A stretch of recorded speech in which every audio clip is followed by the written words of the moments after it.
నుంచి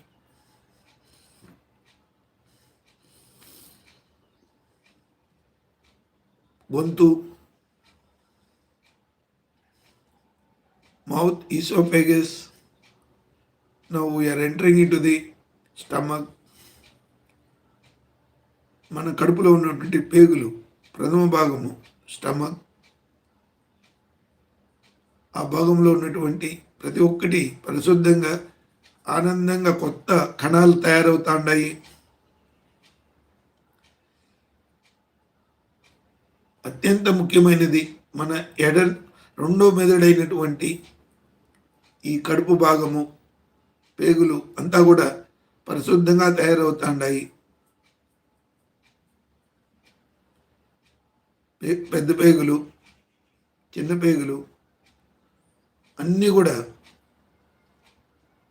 ఆనందమైన శక్తులతో, అనంతమైన విశ్వశక్తి జోడాణతో కలిసి